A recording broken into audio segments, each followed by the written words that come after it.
Hey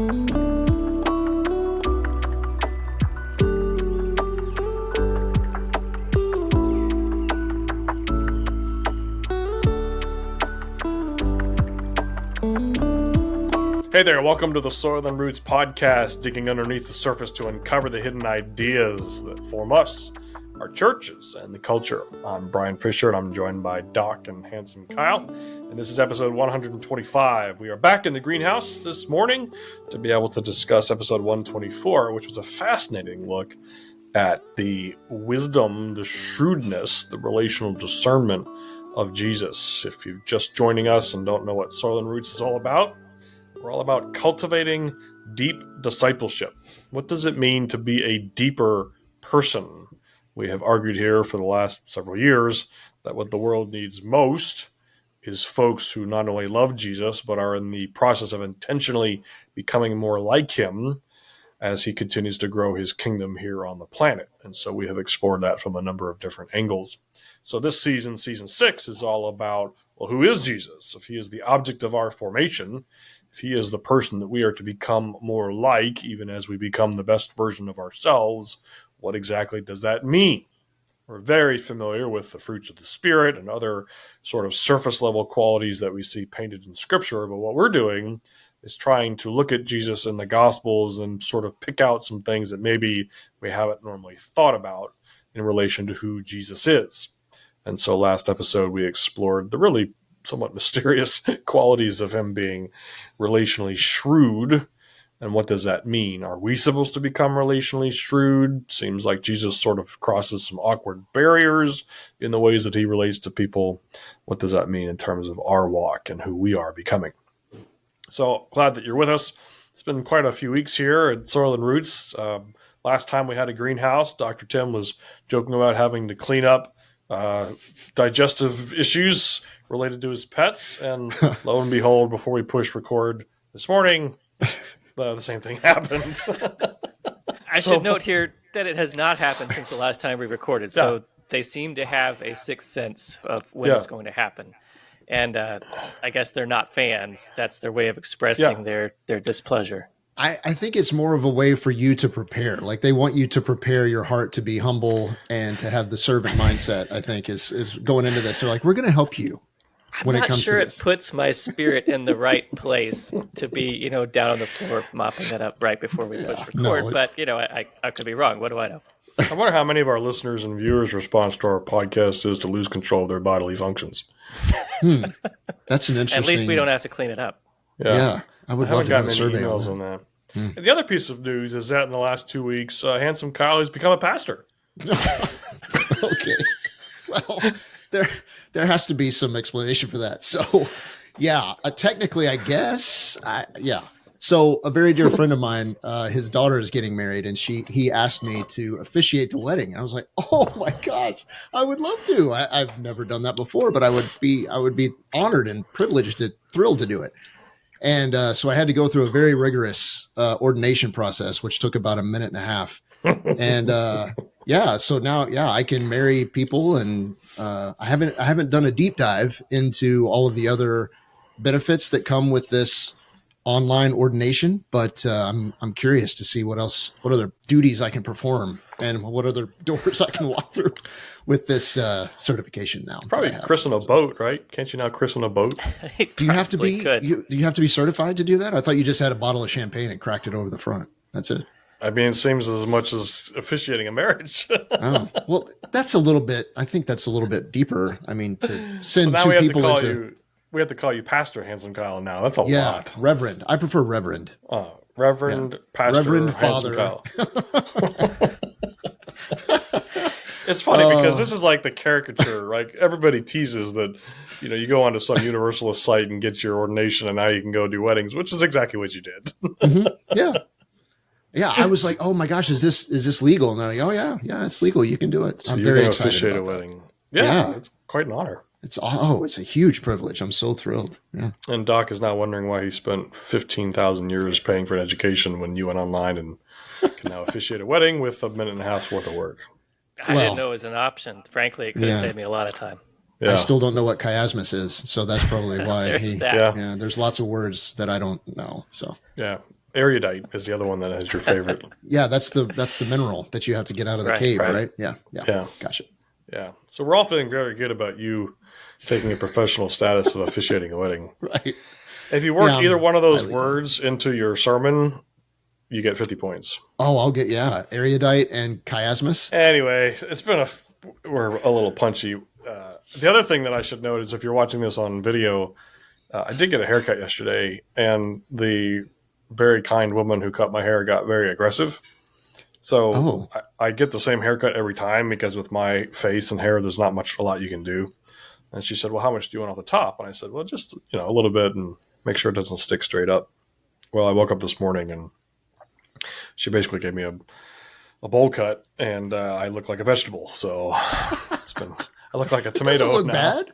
Oh, it's very short. It's mercilessly short. Is that the shortest you've ever had it? No, true story. Twice in my life, I actually went full bald. Like Bic, like shaving bald? Yeah, I went down to a half. It was a half. Yeah, both times. I'm trying to picture that. Yeah. And it's... Well, are you familiar shocking. with VeggieTales? Bob the Tomato? Oh, I am. I am. Yeah, Bob the Tomato. That's what it looks like. Wow. It doesn't look good. In fact, and it's been years, but Caleb, my oldest, who's now 25, was, I don't know, a year and a half, 2 years old, and I walked in the door, and he heard my voice, so he came running to see me, and I had gotten my hair cut, and when he saw me, it was so radically different that he ran away screaming because he didn't know who I was. Yeah. And he didn't like it either. So nobody in my family likes the crew cut. So the short hair. Short. Okay. And which was not what I was intending to do yesterday. It looks good. It looks good. When you come over today, you'll see how short it is. All right, yeah. Check it out. It's a little bit crazy. All right, anyway. It's nice to be with everybody, and we're going to dive into our episode. So the episode 124 is broken down into two sections. Jesus' relational discernment, his really remarkable, if not uncanny, understanding of people's hearts, in some cases immediately, and his perceptive abilities to understand motivations in people, maybe when they didn't even understand them themselves, and then his shrewdness, his, I don't want to say trickiness, but his wisdom in relating to people in ways that perhaps in our day and age even make us uncomfortable. And I'm referring in particular to the parable of the unrighteous manager, or sometimes how he related to the Pharisees, maybe the rich young ruler, said and did things that were like, it seems kind of caustic or sort of playful, or maybe even rides the edge of maybe this is a little bit deceptive, right? I mean, there's one passage, I think it's in John, where his brothers are trying to goad him into going up to a festival in Jerusalem. He's like, I'm not going. And then he decides to go, knowing full well that he was going to go. Well, then why did you tell your brothers that you weren't going to go? So Jesus is a complex figure, and that's why we're exploring him. So let's start with his relational discernment, his ability to very quickly understand motivations and intuitions in people's hearts. So I know, Tim, you had some start off questions. We'll throw it over to you. When I think about this, one of the things that struck me is thinking how wonderful it would be to always know just what to say. Jesus seems to instantly see to the heart of situations. He's never at a loss for words. He always seems to have just the perfect thing prepared. And that's so opposite to me. I'll go to the movie theater and the ticket taker will say, enjoy your movie. And I'll probably say, you too. And then I walk off. And I'm like, why did I say that? Have you ever you had a tough conversation with somebody and then, they say something and you walk off and like 5 minutes later you come up with the perfect zinger and you're like, oh, I should have said that. That would have been perfect. And, but in the moment, it's okay, see ya. Mm-hmm. Yeah, so that's not me. But Jesus has this incredible capacity for the perfect insight, the perfect one-liner, the perfect response, the perfect story. And so even when we have these moments that seem so cryptic and confusing and difficult to engage with, we still have this just remarkable ability that he shows to get to the heart of a situation. And that's just fantastic. And I hope that as I strive to very slowly, incrementally, gradually become more like him, maybe some of that wittiness and sharpness and shrewdness will come through to me as well. A question to throw back to you guys. Why do you think that as Christians, it may not always be our default to treat every single person with the unique individual attention that Jesus so often shows? At least it's not always my default. What do you think about that? For me, it was always, I was so afraid to say the wrong thing. Especially in a church setting or in a religious setting, like if somebody was asking about Jesus or asking about their faith or asking about something in the Bible, I was terrified to say the wrong thing. Like, oh, well, this is not what it says in the Bible, or this is not, where's your proof of this or whatever. And so there was a lot of insecurity. Shocking. I know that I had insecurity. I wanted to engage. I wanted to maybe dig a little deeper, but I was so worried about, is this going to come across the right way? Yeah, I think we're really poor listeners. I mean, I suspect that what makes Jesus such an extraordinarily attuned person, that he's able to discern hearts, is because he is dialed in and paying attention and observing. And we talked about this in 124, not only words, but all the nonverbal cues and nonverbal communications that we give off. And I, at least in my world, and maybe I'm alone in this, the overwhelming majority of the people I come in contact with, the overwhelming majority of my friends, talk a ton and are just exceptionally poor listeners. And it's not like they're not bad people or not compassionate. It's simply that they have never been trained, they've never been taught that a hallmark of a deep disciple has to be, by definition, the capacity and the willingness to listen. It's a way to serve the other person, right? And I think Jesus, being the ultimate servant, shows his relational discernment because it was very natural for him. The other thing that I think is absolutely clear, at least in the Gospel of John, is that Jesus insists that what he says is coming directly from the Father, that he doesn't do or say anything that doesn't come from the Father. And now we're into this idea of intimacy. He is so tied in, he's so attached, he's so secure in the Father that, to Kyle's point, for him to say, I'm not sure what to do or say in this situation, that may never have crossed his mind. Mm-hmm. Because when you have that sort of intimacy with the creator of the universe, I mean, he insists that what he's saying is what God has instructed him to say. And that's not because God's a taskmaster, it's because he is so in love and so tied in and so intimately connected to the Father that that's as natural as breathing. So for me, the two pieces are we allowing ourselves to experience God's intimacy, and are we being drawn more and more into this submission is an overused word, but a sense of being lost in the best sense of the word in God. And when we sit to engage anybody, are we tuning in? Are we asking questions? Are we actually listening to what's being said, but also paying very close attention to body language, nonverbal cues, mood, emotions, expressions? And I think both those things, in at least Western Christianity, are hardly ever reinforced and almost never taught. I'm sorry, what did you say? I wasn't really listening. I'm kidding. No, I think you're spot on. And, as we've engaged with before, that kind of attunement is particularly challenging in a culture that emphasizes productivity and progress, right? And this fast-paced life. Because so often, at least for me, if I'm engaging in a conversation with somebody, I hate to say this, but frequently I've got almost like a to-do list, a checklist in the back of my mind that, okay, with this conversation, I'll ask how they're doing. We'll find out whether we're going to meet for such and such. Maybe we'll talk about this particular topic, or it might be I'm coming to this discussion because I want to get my point across, or I want us to find some point of agreement, or I want to change their mind, whatever it might be. Oftentimes, I have a dozen other things I should be doing. And if I'm making space for a conversation, it might be because, this is accomplishing checking in or touching base with my friend or family member or seeing how such and such is doing. How often is relationship purely the goal? Like, how often is just connecting at a deeper level the purpose behind the interaction?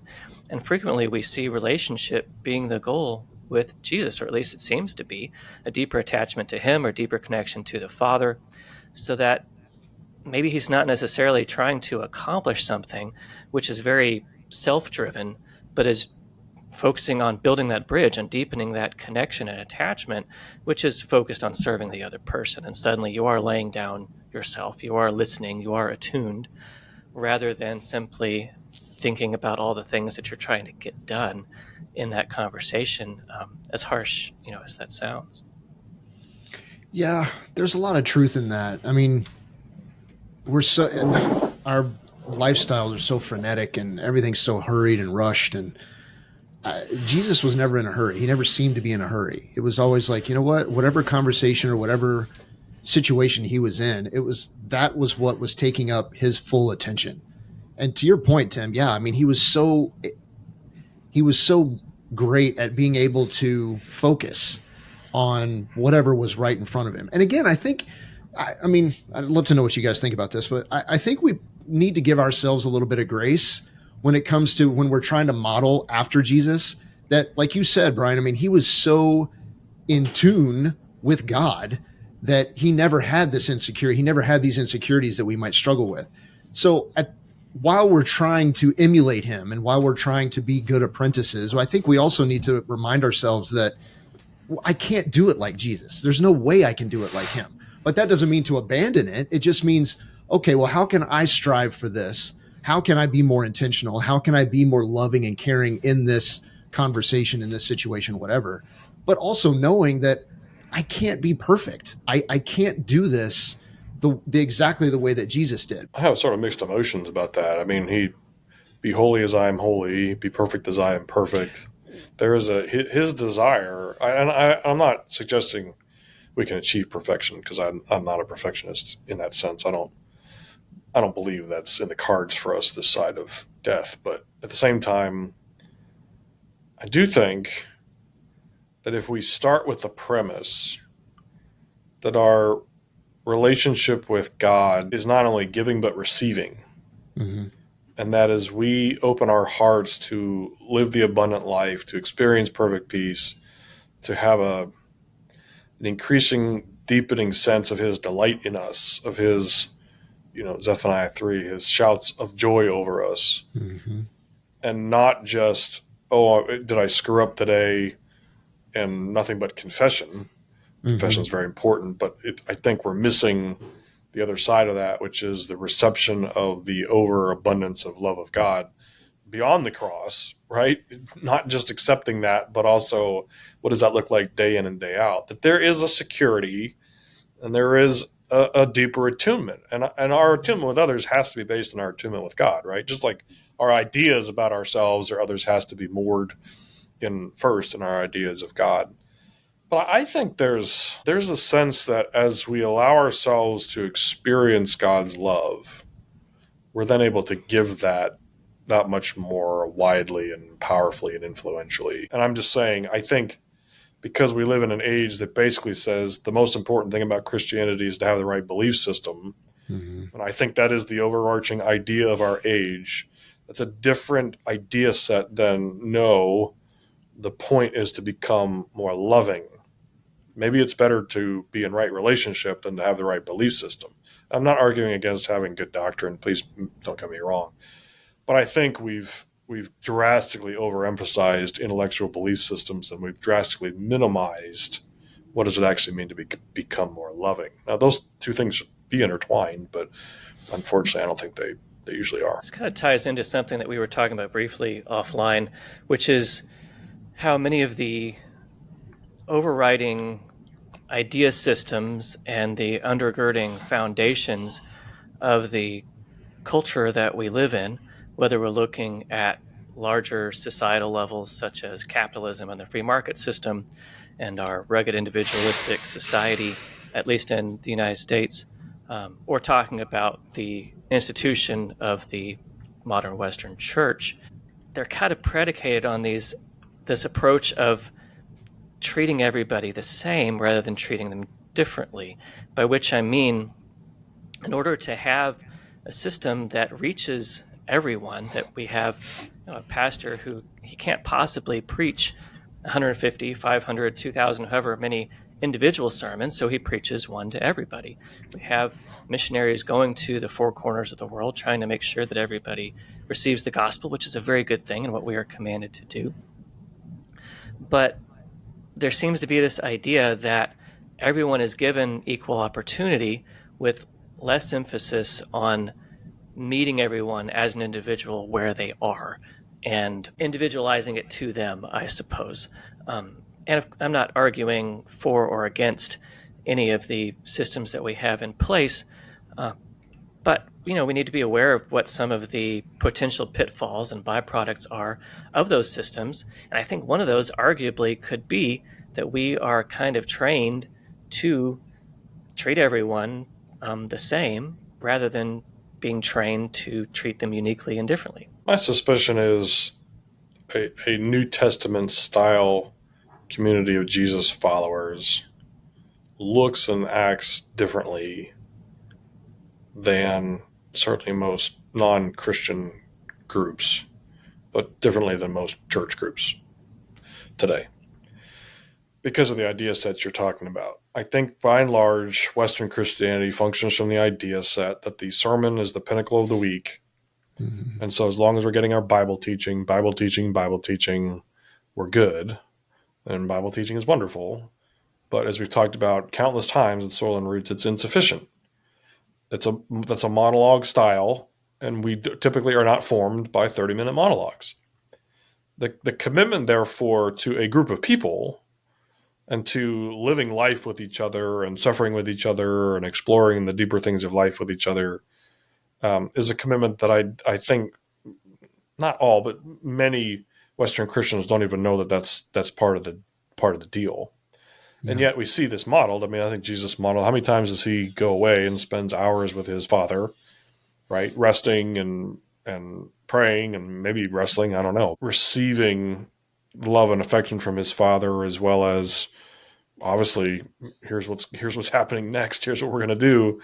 That's all part and parcel of it. And I think he's modeling a relational intimacy that hopefully we have in our marriages, but that I think for the most part we've abandoned. I don't think Western Christianity models communal discipleship well at all. I think for the most part it's still based on making sure we have the right belief system versus focusing on who are we becoming, who are we as people and as followers of Jesus. And when your intention is different, then the behaviors are going to align with that.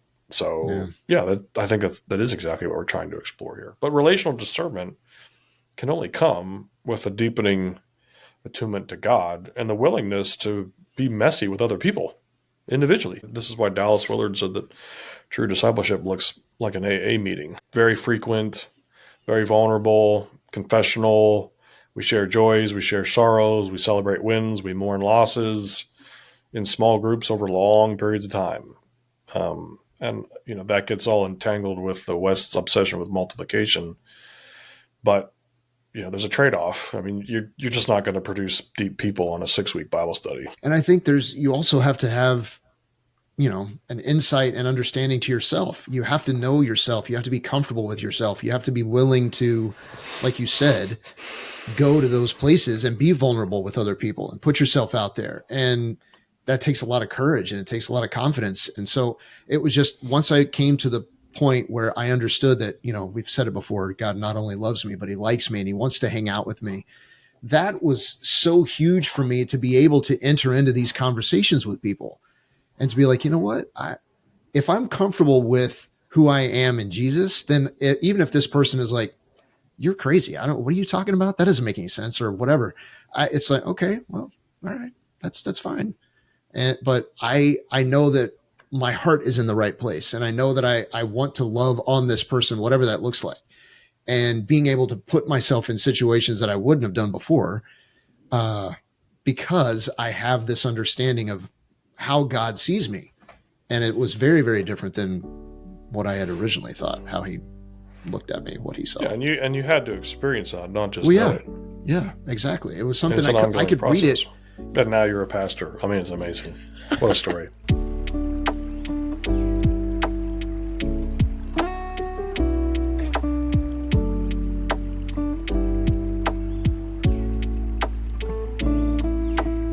Oh my gosh. Let's talk about relational shrewdness, because this is a really complicated and fun, I think, discussion. Mm-hmm. Jesus has the parable of the unrighteous manager. We have the Hebrews midwives in Exodus 1 that straight up lie and are praised for it and honored for it and get families of their own. I mean, there's these sort of passages shatter the admittedly very black and white world we usually try to paint and the biblicism that I think Western Christianity suffers from. So let's sort of dive into this. We can go a couple different directions. We could talk about Exodus 1. We could talk about the parable of the unrighteous manager. We could talk about the passage, I think it's in John, where Jesus tells his brothers he's not going up to the festival, and then he goes up to the festival anyway. It seems like he fibbed. These are, and the legalists are quick to say, oh, the Hebrew midwives didn't actually lie. Like, there's a rational explanation. Or, Jesus in the parable of the unrighteous manager, well, he's not actually praising the fact that the unrighteous manager basically cheated his way into favor. And maybe Jesus didn't know he was going to the festival when he told his brothers that he was not going to the festival.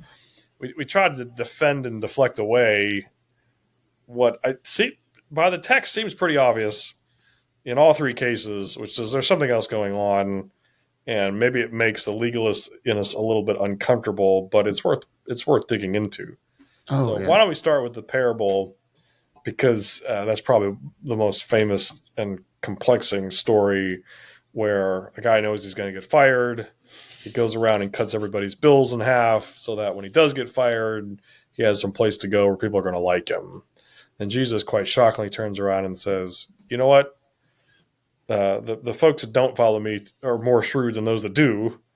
And maybe y'all need to learn something from the folks that are like this guy. And you're like, well, hold on a second. Like, what are you telling us to do here?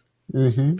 So let's start there. Let's start with that parable. Just before we dive into that, you mentioned before the messiness that can come into play when you try to get raw and vulnerable with people and attune to them and listen. And just as kind of a context for exploring these, it's actually helpful to me, because when you do start actually living your life beyond just the four walls of your house or the sanctuary, what it might be, things are messy. They're not quick. Mm-hmm. If you try to make it black and white, you quickly find yourself lost in the shades of gray. What does it mean to try to be honest if you're dealing with somebody who means you harm? And being honest is going to cause harm to you or your family. What does it mean to do this or that we seemingly are commanded to do when something worse will happen? So there are these times where it seems like we need to show shrewdness. And so when we look at these stories that it seems to be praised, for me, it doesn't necessarily clarify things, but it's helpful to know that there seem to be nuance and complexities to these stories that acknowledges and ties into the nuance and complexity of the lives we actually lead in the real world. So we look at this parable of the unrighteous manager, and I'll start with the disciples. So often, as I'm sure I would be too, they seem to be just not getting it, or they've got all these other assumptions that they're resting on about what Jesus is there for and what's going to eventually happen, and how they're on this better plane, or they've got it together. And so frequently I think that when Jesus is teaching, he's not just giving a lesson to the listening Pharisees or to the crowds. He's also molding and shaping and teaching his followers. And so I think in some ways this is a little nudge to them that, guys, you think that you've got it all together, and really these heathen hordes that you feel you're so much better than, you could learn something from them. So maybe we can start there. But there's a recognition once again that the people who think they have it all together, whether it's the legalists, the Pharisees, even his own disciples, Jesus is saying, oh, look, my kingdom turns things on its head. My kingdom upends expectations. My kingdom is about things that are very different from what you've thought was the norm your entire lives. And you've got to get on board with thinking about things a little different. I think it's our desperate need to put Jesus in a box. Like, we want to understand him. We want to think that, oh, I get what he's doing. And there's nothing wrong with that. But at the same time, Jesus continually, like you said, Tim, to your point, I'm going to turn this completely around. You think I'm doing this? I'm actually doing this. And I'm going to Kobayashi Maru the whole thing. Brian and I were talking about this earlier, is that we were talking about shrewdness and how to utilize that and what that looks like. And if we're trying to emulate Jesus, how do we be shrewd? And this parable is an example of putting that into practice. To your point, Tim, I mean, he's saying, okay, I'm going to throw this story at you. You're going to need to incorporate some shrewdness in order to try to even comprehend what I'm saying in these words. Yeah, some of it has to do with what we think the Bible is. I mean, if you perceive the Bible as a book of commands, then when something gets in there that's not straightforward, it's going to bother us, right? We're going to be like, oh, that's not as black and white. I think it was the Exodus 1 passage, and I got into a discussion with a Christian guy who just insisted that the Hebrew wives didn't actually lie and that God didn't honor them for the lying.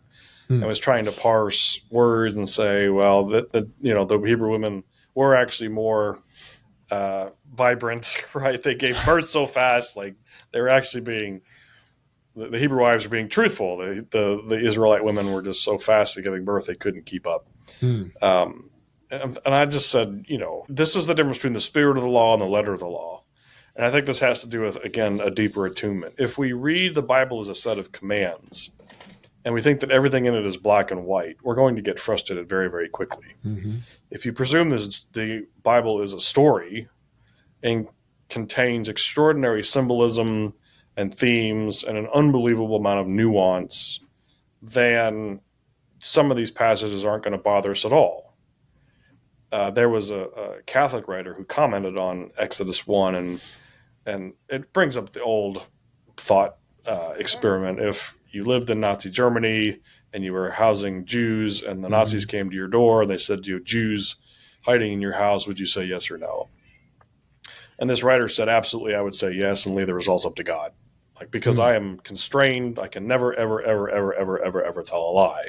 And I wanted to say, well, if your wife asks you, does this dress make me look fat? Like, so you say yes. Oh, yes, you look terrible. I'm not sure. Like, so that's this idea of nuance, moral nuance. What does it mean? And it seems to me as if God and Jesus are far more concerned about life and the heart and human flourishing and goodness than they are with telling our wives they look fat in a dress. Like, that's not really the point. We can take these commands to an nth degree. Now, of course, the danger is always saying, well, then is there really no morality, and can we commit adultery, blah, blah, blah. You can get ridiculous. But the point is, there is a lot of complexity here, and I have concluded that if I were the person answering the door, I would have lied without a moral qualm whatsoever. Of course. And I think the Hebrew midwives did lie. And I think God praised them because they were protecting life and image bearers of God. And that is a greater priority than the quote unquote letter of the law and being legalistic about these commands. And I think that's sort of what Jesus is hinting at. I'm not sure Jesus is endorsing cheating or, embezzlement or whatever. I think what he's saying is biblicism can be dangerous. That if we are only focused on the letter of the law and not the spirit of the law, that we're missing the point. And we always have to be looking at the heart, and always have to be looking at what is best in accordance with God's ideas and his relationship with us versus, a legalistic view of Scripture or of these commands. So what does this look like if we wrap up how this gets manifested in our own lives? If we look at relational discernment, what we've talked about, that is intentionally tuning into people that we interact with paying attention to more than just their words, listening to their hearts. And it's a sort of a rejection, to Tim's point, of the systematization of American Christianity, to where we're understanding that discipleship is a team sport, not an individual sport, and that means that we come together as communities. And to be more shrewd, we're being shrewd not for our own sake, not for selfish sake, or certainly to take advantage of somebody, but for the good of the kingdom. I mean, what does that look like in your lives day to day? How can we help our listeners and viewers contemplate what does it mean to be more relationally discerning and shrewd? So both Jesus and Paul use a rhetorical technique where they say, if this, then how much more this other thing? If this is the case, then how much more that? And this parable of the unrighteous manager is in the middle of teachings that are really all about using resources. They're about using what you've been given. So I kind of see Jesus saying, if the unrighteous know how to bring about a better outcome through unrighteous usage of resources, how much more should we as Christians use righteous means to bring about a better, more godly, more kingdom-driven outcome? And to your point about doing more, finding more, figuring out how God is freeing us and equipping us to accomplish something great for ourselves and the kingdom.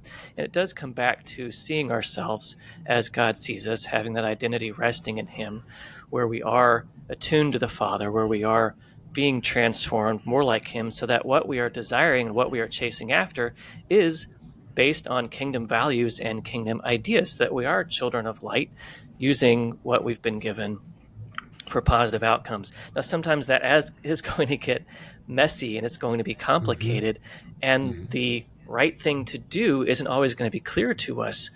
There's going to be plenty of those times in life where we come to them, and frankly, it's challenging to see what the correct, right, even holy, righteous thing is to do. And at those times, we have to rely on the Holy Spirit, but we have to also realize that there is nuance and there's complexity, and the Lord will guide us through it. And in my own life, I try to say, what is the most in line with God's values and principles as He has taught them? What is the most in alignment with God's heart? What do I think Jesus would do in this situation, to go back to the old WWJD? What is my heart and the Holy Spirit leading me toward? And so to more directly answer your question of what that looks like, Brian, in my own life at least, it's freeing myself to consider each situation and each interaction with other people as a unique, specific thing, where I can't always rely on what I've always learned to do, or what I've accepted as a certain formula, or what is the quote unquote Christian thing to do, in the sense of, does it check off these boxes? But am I really listening to this person? Am I trying to be attuned to them? Am I sensitive to the unique circumstances and context? Am I not just trying to be right, but trying to be in right relationship with them? And am I listening to God? Am I making space for Him to speak to me and say, Tim, don't do this, do that. This is what that person needs to hear. This is what you need to do in this situation. Or am I just trusting in my own understanding? Am I really following Him? Doc, Pastor Handsome Kyle, thanks for your time today. Sure. It's good stuff. It's a good episode. And thank you for being with us, whether you're listening or reading or perhaps watching. We're just glad you're here. Soil and Roots podcast is produced by Soil and Roots, which is a Christian nonprofit organization. You can find more information about Soil and Roots at our website, which is www.soilandroots.org. If you'd like to financially support our work of cultivating deep disciples around the world, you can do so safely and securely at the site. You can also find us on social media, on Facebook and Instagram. We're at Soil and Roots Podcast, and on YouTube and on Substack. We are on there at Soil and Roots on Substack, where we have lots of people from all over the world in our community. We also just started a chat, so there's a bunch of threads there if you'd like to join those conversations. We're exploring deep discipleship in written form over on Substack. If you'd like to reach out to us via email, we'd love to hear from you. You can do so at fish@soilandroots.org. Today's podcast episode was produced by Zach Fisher. He also provides the music. You can find him on Spotify at FishU. Thanks again for being with us, and we'll see you next time.